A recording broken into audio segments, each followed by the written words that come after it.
जय श्री हरि विष्णु। आज हम लोग सुनेंगे बृहस्पतिवार व्रत कथा। बृहस्पति भगवान से हमारी यही प्रार्थना है कि जो भी इस वीडियो को पूरा सुन रहा है, इस कथा को पूरा सुन रहा है, बृहस्पति भगवान उसकी सभी मनोकामना पूर्ण करें। प्राचीन काल में एक राजा राज्य करते थे। वे बड़े प्रतापी तथा दानी थे। वे प्रतिदिन मंदिर में दर्शन करते तथा गुरु ब्राह्मण की सेवा किया करते थे। उनके दरवाजे पर से कोई निराश नहीं जाता था। वह हर गुरुवार का व्रत तथा पूजन करते और दीन गरीब की सहायता किया करते थे। किंतु यह बातें उनकी रानी को अच्छी नहीं लगती थी। वह ना ही व्रत करती और ना ही किसी को एक पाई तक दान देती थी। हाँ, राजा से ऐसा करने को मना अवश्य करती थी। एक दिन की बात है, राजा शिकार खेलने जंगल में गए थे। घर पर रानी और उसकी दासी थी। उस समय देवगुरु बृहस्पति जी साधु का रूप धारण कर उस राजा के दरवाजे पर भिक्षा मांगने गए। तो रानी कहने लगी, हे साधु महाराज, मैं इस दान और पुण्य से बहुत तंग आ गई हूँ। मुझसे तो घर का ही कार्य समाप्त नहीं होता। इस काम के लिए तो मेरे पति देव ही बहुत हैं। आप इस प्रकार की कृपा करें कि यह सब धन आदि नष्ट हो जावे तथा मैं सुख से सो सकूं। साधु बोले, देवी तुम बड़ी विचित्र हो। संतान धन से कोई दुखी नहीं होता है, इसको सभी चाहते हैं। पापी भी पुत्र एवं धन की इच्छा करता है। अगर आपके पास धन है तो भूखे मनुष्यों को भोजन एवं पानी की प्याऊ लगवाओ, ब्राह्मणों को दान दो, धर्मशाला, कुआं, तालाब, बावड़ी, बगीचा आदि का निर्माण कराओ, निर्धन मनुष्यों की कुंवारी कन्याओं का विवाह करवाओ और अनेकों यज्ञादि धर्म कार्य हैं। इस प्रकार के करने से तुम्हारा कुल और तुम्हारा नाम लोक प्रसिद्ध होकर अंत में स्वर्ग की प्राप्ति होगी। किंतु वह रानी इन बातों से खुश न हुई। वह बोली, महाराज, मुझे ऐसे धन की आवश्यकता नहीं है जिसका मैं और अन्य मनुष्यों को दान दूं तथा जिसको रखने उठाने में मेरा सब समय बर्बाद हो। साधु ने कहा, हे देवी, यदि तुम्हारी ऐसी ही इच्छा है तो मैं तुम्हें जैसे कहता हूँ वैसा ही करो। बृहस्पतिवार के दिन घर को पोतकर अपने सिर के बालों को धोते हुए स्नान करना, राजा से कहना हजामत बनवाए, भोजन में मांस मदिरा आदि खावे, कपड़े धोबी को धुलावे को दे। इस प्रकार 7 गुरुवार तक ही तुम्हारा सब धन नष्ट हो जाएगा। ऐसा कर साधु चले गए। रानी ने साधु के बताए वचन के अनुसार वैसा ही किया और 3 बृहस्पतिवार बीतते ही उनका संपूर्ण धन नष्ट हो गया। भोजन के लिए वे दोनों समय भूखे तरसने लगे और संसार के सभी रोगों से घिर गए। तब राजा ने रानी से कहा कि तुम यहीं पर रहो, मैं दूसरे देश को जाता हूँ, क्योंकि यहाँ पर मुझे सभी जानते हैं, इसलिए कोई भी कार्य नहीं कर सकता। ऐसा कह राजा परदेश चला गया। वहाँ जंगल से लकड़ी काट शहर में बेचकर जीवन व्यतीत करने लगा। इधर राजा के घर पर रानी और दासी भारी दुखी हो गई। वे किसी दिन बिना भोजन के ही जल पीकर रह जाती थी। एक बार जब रानी और दासी को 7 रोज बिना भोजन के व्यतीत हो गए, तब रानी ने अपनी दासी से कहा, हे दासी, यहाँ पास के नगर में मेरी बहन रहती है। वह बड़ी धनवान है। तू उसके पास जा और 5 सेर बेझर मांग के ले आ, जिससे कुछ समय के लिए गुजारा हो जावे। रानी की आज्ञा मानकर दासी उसकी बहन के पास गई।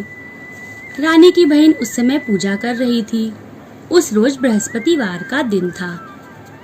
जब दासी ने रानी की बहन को देखा तो वह उससे बोली, हे रानी, मुझे तुम्हारी बहन ने भेजा है, अतः मेरे लिए 5 सेर बेझर दे दो। दासी के अनेक बार कहने पर भी रानी ने कुछ उत्तर न दिया, क्योंकि वह उस समय बृहस्पतिवार के व्रत की कथा सुन रही थी। जब दासी को उत्तर नहीं मिला तो वह बहुत दुखी हुई तथा क्रोध भी आया और लौटकर अपने गांव में रानी के पास आकर बोली, हे रानी, तुम्हारी बहन छोटे मनुष्यों से बात नहीं करती। जब मैंने उससे बार बार कहा तो भी उसने किसी प्रकार का उत्तर नहीं दिया। मैं लौटकर चली आई। रानी बोली, हे दासी, उसमें उसका कोई दोष नहीं है। जब बुरे दिन आते हैं तो कोई सहारा नहीं देता। अच्छे और बुरे का पता आपत्ति काल में ही लगता है। जैसी ईश्वर की इच्छा होगी वैसा ही होगा। यह सब हमारे भाग्य का दोष है। उधर उस रानी ने देखा कि मेरी बहन की दासी आई थी, पर मैं उससे नहीं बोली। इससे वह बहुत दुखी हुई होगी। यह सोचकर कथा को सुन भगवान का पूजन समाप्त करके वह अपनी बहन के घर चली गई। वहां अपनी बहन से कहने लगी कि हे बहन, मैं बृहस्पतिवार का व्रत कर रही थी। तुम्हारी दासी गई थी, परंतु जब तक कथा होती है बहन, तब तक ना तो उठते हैं और ना ही बोलते हैं, इसलिए मैं ना बोली। कहो दासी, क्यों गई थी? रानी बोली, बहन, हमारे यहाँ खाना नहीं था, इसलिए मैंने दासी को तुम्हारे पास 5 सेर बेझर लेने को भेजी थी। रानी बोली, देखो, बृहस्पतिवार भगवान सबकी मनोकामना पूर्ण करते हैं। देखो, शायद तुम्हारे घर में नाज रखा हो। इस प्रकार बहन के वचन जब रानी ने सुने तो वह घर के अंदर गई और वहां उसे एक घड़ा बेझर का भरा मिल गया। अब तो रानी और दासी बहुत ही प्रसन्न हुई। तब दासी कहने लगी, हे रानी, देखो, वैसे हमको जब भोजन नहीं मिलता तो हम रोज ही व्रत करते हैं। अगर इनसे व्रत की विधि और कथा पूछ ली जावे तो हम भी व्रत करें। तब उस रानी ने अपनी बहन से पूछा, हे बहन, बृहस्पतिवार के व्रत की कहानी क्या है और यह व्रत कैसे करना चाहिए? तब उसने कहा, हे बहन, गुरु के व्रत में चना की दाल, गुड़, मुनक्का से विष्णु भगवान का केले की जड़ में पूजन करें तथा दीपक जलावें, पीला भोजन करें, कथा सुने। ऐसा करने से गुरु भगवान प्रसन्न हो अन्न धन पुत्र परिवार देते हैं और सभी मनोकामना को पूर्ण करते हैं। तब रानी और दासी दोनों ने निश्चय किया कि हम भी बृहस्पति भगवान का पूजन अवश्य करेंगे। 7 रोज बाद जब बृहस्पतिवार आया तो उन्होंने व्रत रखा। दासी गुड़साल में जाकर चना व गुड़ बीन लाई और उसकी दाल से केले की जड़ के सहित विष्णु भगवान का पूजन किया। किंतु पीला भोजन कहाँ से आवे, ऐसा विचार कर बड़ी दुखी हुई। किंतु उनके व्रत से गुरु भगवान प्रसन्न हो 2 थालों में सुंदर पीला भोजन लेकर आए हैं और दासी को देखकर बोले, हे दासी, यह तुम्हारे और रानी के लिए भोजन है, तुम दोनों इसी भोजन को करना। दासी भोजन को पाकर बड़ी प्रसन्न होकर रानी से बोली, रानी जी, भोजन कर लो। रानी को इस विषय में कुछ पता नहीं था, इसलिए वह बोली, अरे दासी, तू ही भोजन कर, क्योंकि तू हमारी व्यर्थ में हंसी उड़ाती है। दासी बोली, एक महात्मा भोजन दे गए हैं। रानी कहने लगी, वह भोजन तेरे लिए ही दे गए हैं, तू ही भोजन कर ले। दासी ने कहा, वह महात्मा हम दोनों को 2 थालों में भोजन दे गए हैं, इसलिए हम और तुम दोनों साथ साथ भोजन करेंगी। इस प्रकार रानी और दासी दोनों ने गुरु भगवान को नमस्कार करके भोजन किया। अब तो हर बृहस्पतिवार को गुरु भगवान का व्रत और विष्णु भगवान की पूजा करने लगी। बृहस्पति भगवान की कृपा से रानी और दासी के पास काफी धन हो गया। रानी फिर उसी प्रकार आलस्य करने लगी। तब दासी बोली, देखो रानी, तुम पहले भी इसी प्रकार आलस्य किया करती थी। तुम्हें धन के रखने उठाने में कष्ट होता था, इस कारण सभी धन नष्ट हो गया। अब गुरु भगवान की कृपा से पुनः धन प्राप्त हुआ है, तो फिर तुम्हें आलस्य होता है। बड़ी मुसीबतों के बाद हमने यह धन पाया है, इसलिए हमें दान पुण्य करना, भूखे मनुष्यों को भोजन करवाना, प्याऊ लगवाना, ब्राह्मणों को दान देना, कुआं, तालाब, बावड़ी आदि का निर्माण करवाना, मंदिर, पाठशाला बनाकर दान देना चाहिए। कुंवारी कन्याओं का विवाह करवाकर धन को अच्छे और धर्म के कार्यों में खर्च करो, जिससे तुम्हारा और तुम्हारे कुल का यश फैलकर तुम्हें स्वर्ग प्राप्त होगा तथा तुम्हारे पितर भी प्रसन्न होंगे।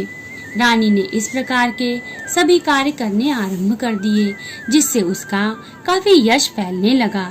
इधर राजा परदेश में जाकर दुखी रहने लगा।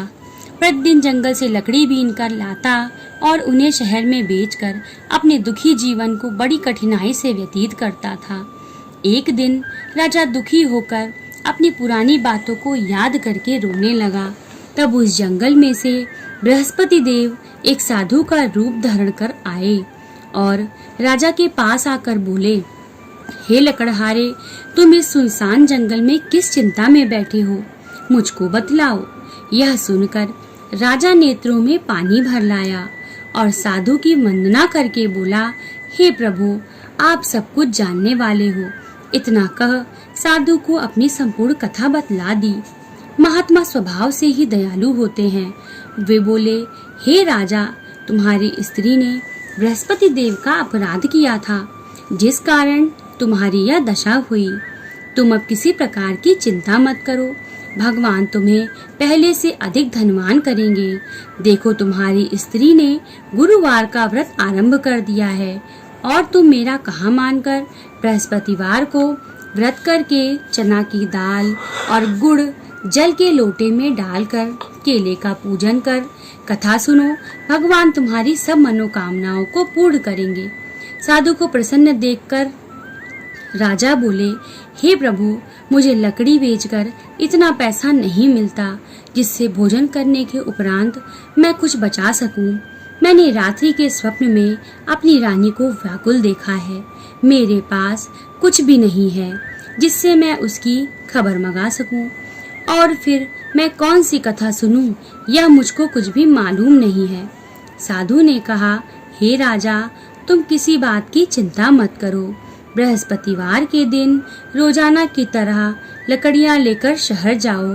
तुमको उस दिन और रोज से दुगना धन प्राप्त होगा, जिससे तुम भली प्रकार भोजन कर बृहस्पति देव की पूजा का सामान भी ला सकोगे।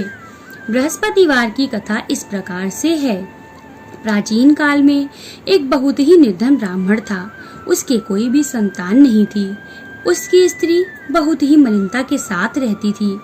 वह न रोज स्नान करती, न ही किसी देवता का पूजन करती। प्रातःकाल उठते ही सर्वप्रथम भोजन करती, बाद में अन्य कोई काम करती थी। इससे ब्राह्मण देवता बड़े दुखी थे। बेचारे बहुत कुछ कहते, परंतु उसका कोई परिणाम न निकलता था। भगवान की कृपा से ब्राह्मण की स्त्री के गर्भ से कन्या रूपी रत्न पैदा हुआ। वह कन्या अपने पिता के घर में बड़ी होने लगी। पूर्ण संयोग से वह बालिका प्रातः स्नान करके विष्णु भगवान का जप करने लगी तथा बृहस्पतिवार को व्रत करने लगी। अपने पूजन पाठ को समाप्त करके स्कूल जाती और अपनी मुट्ठी में जौ भरकर ले जाती और पाठशाला के मार्ग में डालती जाती थी। तब ये जौ स्वर्ण के हो जाते थे और लौटते समय उनको बीन कर अपने साथ घर ले आती थी। एक दिन वह बालिका सूप में उन सोने के जौओं को फटक कर साफ कर रही थी। उस समय उसके पिता ने उसे देख लिया और कहा कि हे बेटी, सोने के जौओं को फटकने के लिए तो सोने का ही सूप होना चाहिए। दूसरे दिन गुरुवार था। इस कन्या ने व्रत रखा और बृहस्पति देव से प्रार्थना करके कहने लगी कि हे प्रभु, मैंने आपकी पूजा सच्चे मन से की हो तो मेरे लिए एक सोने का सूप दे दें। बृहस्पति देव ने उसकी प्रार्थना स्वीकार कर ली। रोजाना की तरह वह कन्या जौ फैलाती हुई जाने लगी। जब लौटकर जौ बीन रही थी तो बृहस्पति देव की कृपा से वही सोने का सूप भी मिल गया। उसे वह घर लेकर आई और उसे जौ साफ करने लगी, परंतु उसकी माँ का वही ढंग रहा। एक दिन की बात है, वह कन्या सोने के सूप में सोने के जौ को फटक कर साफ कर रही थी। उस समय उस राज्य का राजपुत्र वहां से होकर निकला। वह इस कन्या के रूप और कार्य को देखकर मोहित हो गया और अपने महल में जाकर भोजन तथा जल त्याग कर उदास होकर लेट गया। राजा इस समाचार को पाकर अपने प्रधानमंत्रियों के साथ उसके पास गए और बोले, बेटा, तुम्हें किस प्रकार का कष्ट है? किसी ने तुम्हारा अपमान किया है अथवा और कोई कारण है? सो कहो, मैं वही कार्य करूंगा जिससे तुम्हें प्रसन्नता हो। अपने पिता की बात सुनकर वह बोला, मुझे आपकी कृपा से किसी बात का दुख नहीं है और ना ही किसी ने मेरा अपमान किया है, परंतु मैं उस लड़की के साथ विवाह करना चाहता हूँ जो सोने के सूप में सोने के जौ को साफ कर रही थी। राजा यह सुनकर आश्चर्य में पड़ गया और बोला, हे बेटा, इस प्रकार की कन्या का पता तुम ही लगाओ, मैं उसके साथ तेरा विवाह अवश्य कर दूंगा। राजकुमार ने राजा को उस लड़की के घर का पता बतला दिया। तब मंत्री उस लड़की के घर गए और ब्राह्मण को राजा का कहा सभी हाल बतलाया। ब्राह्मण देवता राजकुमार के साथ अपनी कन्या का विवाह करने के लिए तैयार हो गया और विधि विधान के अनुसार ब्राह्मण की कन्या का विवाह राजकुमार के साथ हो गया। कन्या के घर से जाते ही पहले की भांति उस ब्राह्मण देवता के घर में गरीबी का निवास हो गया। अब भोजन के लिए भी अन्न बड़ी मुश्किल से प्राप्त होने लगा। एक दिन बहुत दुखी होकर ब्राह्मण देवता अपनी पुत्री के पास गए। बेटी ने पिता को दुखी अवस्था में देखा और उनसे अपनी माँ का कुशल हाल पूछा। तब ब्राह्मण ने अपना सभी हाल कहा। कन्या ने बहुत सा धन देकर अपने पिता को विदा किया। इस प्रकार उस ब्राह्मण का कुछ समय सुखपूर्वक व्यतीत हुआ, किंतु कुछ दिन बाद फिर वही हाल हो गया। ब्राह्मण फिर अपनी कन्या के यहाँ गया और सभी हाल कहा। लड़की बोली, हे पिता, आप माता जी को यहाँ लिवा लाओ, मैं उनसे सभी बात ठीक ठीक से कह दूंगी। पुत्री की सलाह मानकर वह ब्राह्मण देवता अपनी स्त्री को लेकर वहाँ पहुँचे तो पुत्री अपनी माँ को समझाने लगी कि हे माँ, तुम प्रातः काल उठा करो, प्रथम स्नान आदि करके विष्णु भगवान का पूजन किया करो तो सब दरिद्रता नष्ट हो जाएगी। परंतु उसकी माँ ने एक भी बात न मानी और प्रातः काल उठकर अपनी पुत्री के बच्चों को जूठन उठाकर खा लेती और जब पुत्री पूजन आदि के लिए कहती तो वह कह देती कि मैंने तो खाना खा लिया है। एक दिन यह सुनकर उसकी पुत्री को बहुत गुस्सा आया और एक रात उसे कोठरी में से सारा सामान निकालकर उस ब्राह्मणी को उसमें बंद कर दिया। प्रातः काल होते ही उसमें से उसे निकाला और स्नान आदि करा के पाठ करवाया तो उस ब्राह्मणी की बुद्धि ठीक हो गई। फिर तो पूजन तथा हर बृहस्पतिवार को व्रत करने लगी। अब तो व्रत के प्रभाव से ब्राह्मणी बहुत धनवान व पुत्रवान हो गई और अंत में वह स्वर्ग के लिए गई तथा वह ब्राह्मण भी सुख भोग कर स्वर्ग को चला गया। इस प्रकार कथा कहकर साधु देवता वहां से लोप हो गए। धीरे धीरे समय व्यतीत होने पर बृहस्पतिवार का दिन आया। राजा जंगल से लकड़ी काट कर बेचने गया तो उसे उस दिन से और अधिक पैसा मिला। राजा ने चना गुड़ आदि लाकर गुरुवार का व्रत किया। उस दिन से उसकी सभी कठिनाइयां दूर होने लगी। परंतु जब दोबारा गुरुवार का दिन आया तो राजा बृहस्पतिवार का व्रत करना भूल गया। इस कारण बृहस्पति भगवान नाराज हो गए।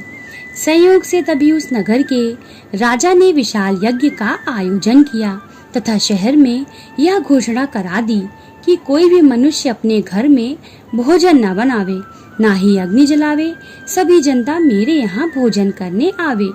जो इस आज्ञा को न मानेगा उसके लिए फांसी की सजा दी जाएगी। इस प्रकार की घोषणा संपूर्ण नगर में करवा दी गई। राजा की आज्ञानुसार शहर के सभी लोग भोजन करने गए, लेकिन लकड़हारा कुछ देर से पहुंचा, इसलिए राजा उसको स्वयं अपने साथ महल में लिवाकर ले आए और ले जाकर उसे भोजन करा रहे थे तो रानी की दृष्टि उसी खूंटी पर पड़ी जिस पर उसका हार लटका हुआ था।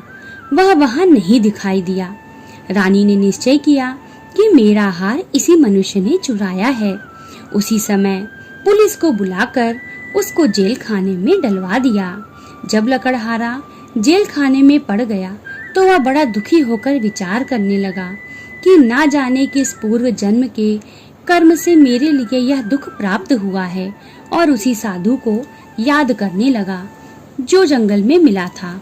उसी समय तत्काल बृहस्पति जी साधु के रूप में प्रकट हो गए और उसकी दशा को देखकर कहने लगे, अरे मूर्ख, तूने बृहस्पति देवता की कथा नहीं करी, इस कारण तेरे लिए दुख प्राप्त हुआ है। अब चिंता मत कर। बृहस्पतिवार के दिन जेल खाने के दरवाजे पर 4 पैसे पड़े मिलेंगे। उनसे तू बृहस्पति देव का पूजन करना, तेरे सभी कष्ट दूर हो जाएंगे। बृहस्पतिवार के दिन उसे 4 पैसे पड़े मिले। राजा ने कथा की तो उसी रात्रि को बृहस्पति देव ने उस नगर के राजा को स्वप्न में कहा, हे राजा, तुमने जिस आदमी को जेल खाने में बंद कर दिया है वह निर्दोष है, उसे छोड़ दो। रानी का हार उसी खूंटी पर लटका हुआ है।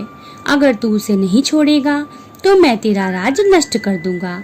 इस प्रकार के रात्रि के स्वप्न को देख राजा प्रातःकाल उठा और खूंटी पर हार को देखकर लकड़हारे को बुलाकर क्षमा मांगी और राजा के योग्य सुंदर वस्त्र आभूषण देकर विदा किया तथा गुरुदेव की आज्ञा के अनुसार राजा प्रदेश में रहकर बृहस्पतिवार का व्रत करते हुए आनंद पूर्वक रहने लगा। अब एक दिन रानी और दासी विचार करने लगी कि ना जाने राजा किस प्रकार से हैं, उनकी कोई खबर ही नहीं मिलती। तो गुरु भगवान से उन्होंने प्रार्थना करी। भगवान ने रात्रि के स्वप्न में राजा से कहा, हे राजा, उठ उठ, तेरी रानी तुझको याद करती है, तू अपने देश को चला जा। राजा प्रातःकाल उठा और विचार करने लगा।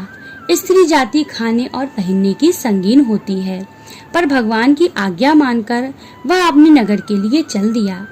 राजा जब नगर के निकट पहुंचा तो उसे बड़ा ही आश्चर्य हुआ। नगर में पहले से अधिक बाग, तालाब और कुएं हैं। बहुत सी धर्मशाला, मंदिर बन गए हैं। राजा ने पूछा, यह किसका बाग और धर्मशाला है? तब नगर के लोग कहते हैं कि यह सब रानी और बांदी के हैं। तो राजा को और भी आश्चर्य हुआ तथा गुस्सा भी आया।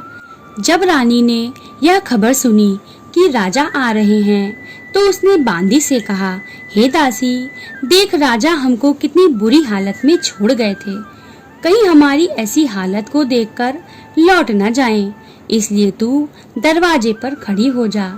आज्ञानुसार दासी दरवाजे पर खड़ी हो गई और राजा आए तो उन्हें लिवा लाई। तब राजा ने क्रोध करके अपनी तलवार निकाली और पूछने लगे, बताओ यह धन तुम्हें कैसे प्राप्त हुआ? तब रानी ने कहा, हमें यह सब धन बृहस्पति जी के व्रत के प्रभाव से प्राप्त हुआ है।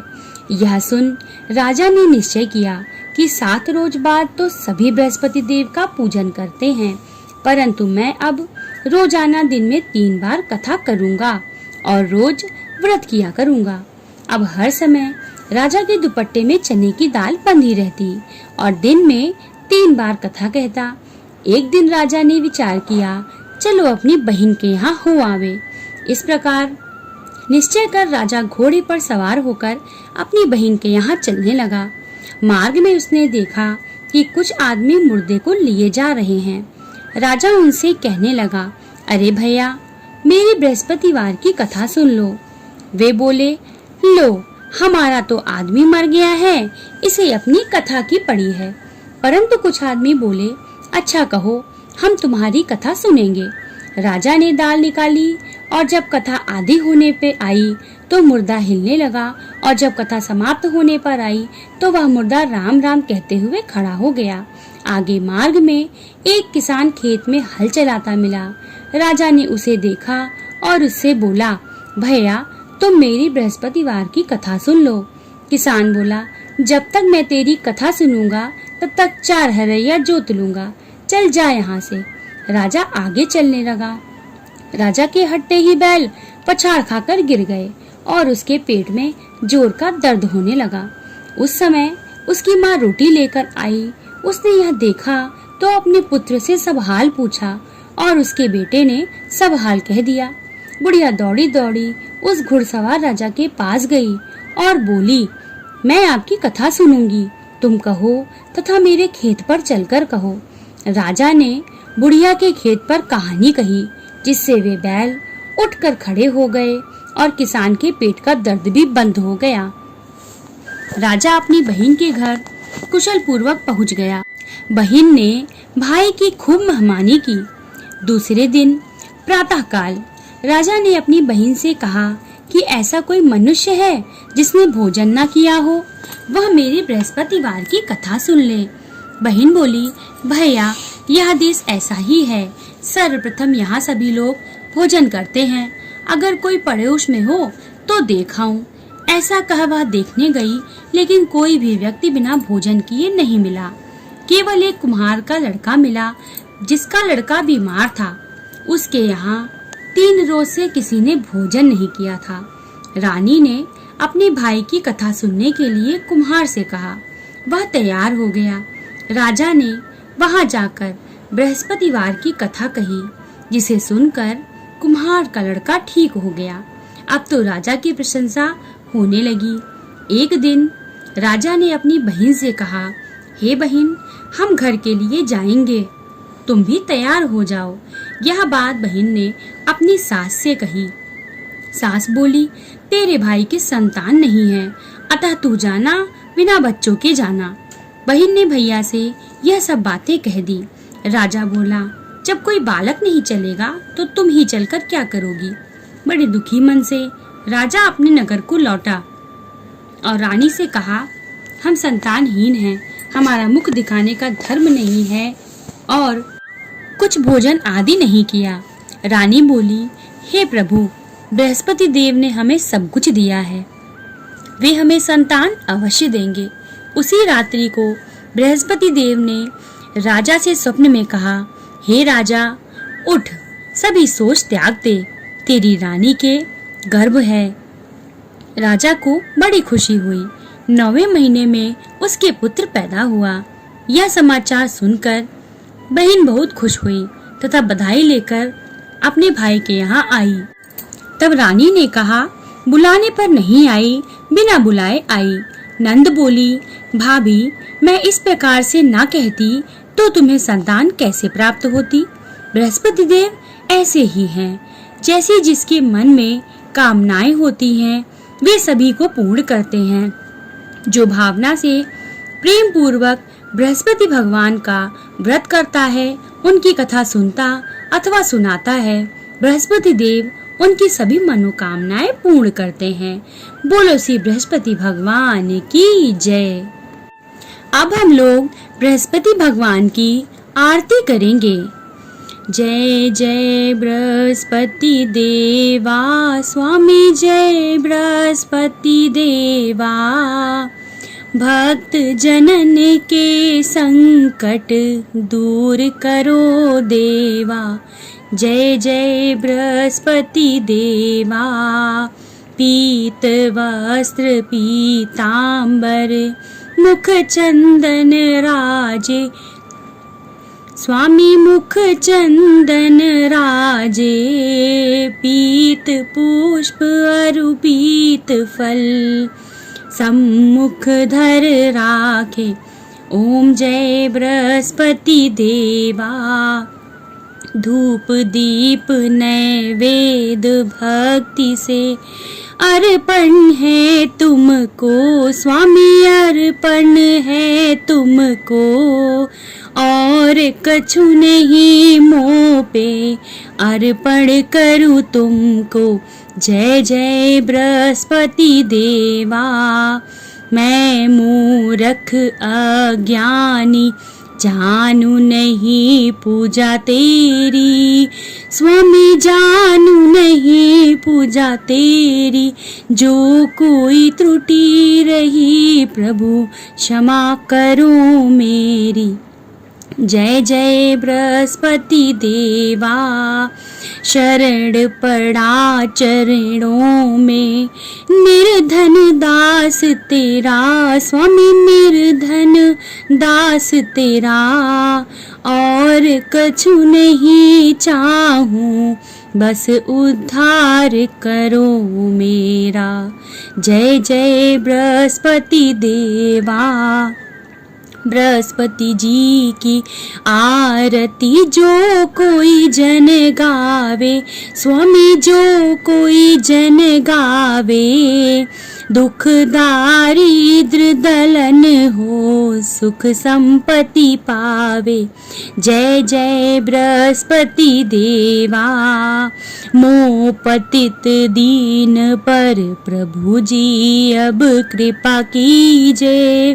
स्वामी प्रभु जी अब कृपा कीजिए, सेवक समझ आपनो चरण शरण रख लीजिए। ओम जय बृहस्पति देवा, जय जय बृहस्पति देवा, स्वामी जय बृहस्पति देवा। भक्त जनन के संकट दूर करो देवा, जय जय बृहस्पति देवा। बोलो बृहस्पति भगवान की जय, लक्ष्मी माता की जय,